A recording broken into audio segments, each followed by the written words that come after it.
அதே மாதிரி கண்டிப்பாக இந்த ரஜினிகாந்த் படமும் மிகப்பெரிய வெற்றி அடைஞ்சிருக்கு. படம் பார்க்கும்போது ஆடியன்ஸ் வந்து அவ்வளோ என்ஜாய் பண்ணாங்க. எனக்கு ஓப்பனிங் அப்படி கொடுத்தவொன்னே ஆடியன்ஸ்லாம் அவ்வளோ ரசிச்சாங்க. ஒரு சீன்ல வந்து அந்த தியேட்டரே அப்படியே குலுங்குச்சு. என்னோட ஆண் உறுப்புல அடிபடும் போது அப்படியே தியேட்டரே சிரிச்சுது. அப்போ வந்து உல் சுரேஷுக்கு வந்து அந்த இதுவே இருக்கக்கூடாதா அப்படின்னு எதிர்பார்க்கிறாங்களான்னு தெரியல. ஆனால் இருந்தாலும் அந்த மாதிரி ஒரு சீன் வச்சு மக்களை வந்து ரசிக்க வச்ச இயக்குனர் ரமேஷ் பாரதி சாருக்கு என் மனமார்ந்த நன்றி.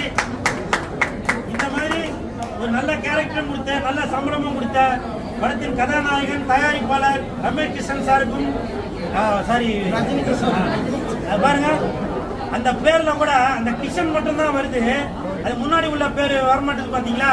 அதெல்லாம் அதுக்கு இதுக்கு எந்த சம்பந்தம் இல்ல. அந்த கிஷன் வேற அவங்க என் தங்கச்சி தான். அதனால அதுக்கு இதுக்கு எந்த சம்பந்தம் இல்ல. ரஜினி கிஷன் சாருக்கு என் மனமார்ந்த நன்றி. அப்புறம் என்னோட மாமா பொண்ணு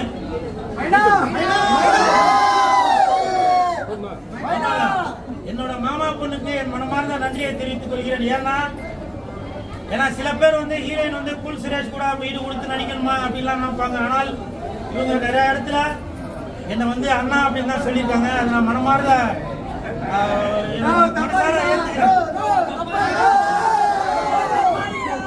இவங்க என்ன அண்ணான்னு சொன்னதுனால என்னோட ரசிகர்கள் அவங்க மருந்த குடிக்கிற நிலைமை கூட வருவாங்க, சூசைட் பண்ணிக்கிற நிலைமை கூட வருவாங்க. அந்த மாதிரி தவறான முடிவு எதுவும் எடுக்காதீங்க. ஏன்னா இது படம். அதனால நான் எப்பவுமே படத்துல நடிக்கிறவங்கள ஹீரோயினா நினைப்பேன்.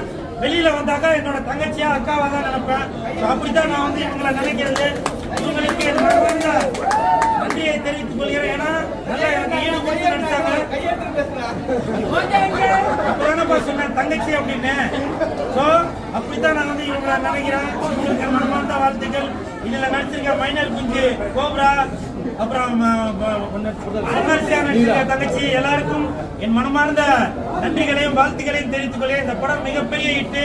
இந்த 2025 எண்டுக்கு வந்துட்டோம். இந்த நேரத்துல இவ்வளவு பெரிய ஹிட் கொடுத்துட்டு மனதுக்கு பெரிய மகிழ்ச்சி அடையுது. அதுவும் இல்லாம இந்த பேய் குத்து அந்த சாங் வந்து பேய் குத்து அந்த சாங். அதே மாதிரி இந்த படத்துல முக்கியமான கேரக்டர் கனகா நடிச்சிருக்காங்க. இந்த மாதிரி அந்த கனகா கிடைக்கிறதுக்கு இந்த படத்துல எல்லாருமே ரொம்ப ஒரு ஈடுபாடோட. ஏன்னா அந்த கனகாவா இந்த கனகாவா அப்படின்னு சொல்லி நம்ம பார்க்கும்போது அவ்வளவு ஒரு மனசுக்கு ஒரு சந்தோஷமா இருக்கு. எந்த கனகா அப்படின்றத நீங்க படம் பார்க்கும்போது உங்களுக்கு தெரியும். சரிங்களா? நன்றி.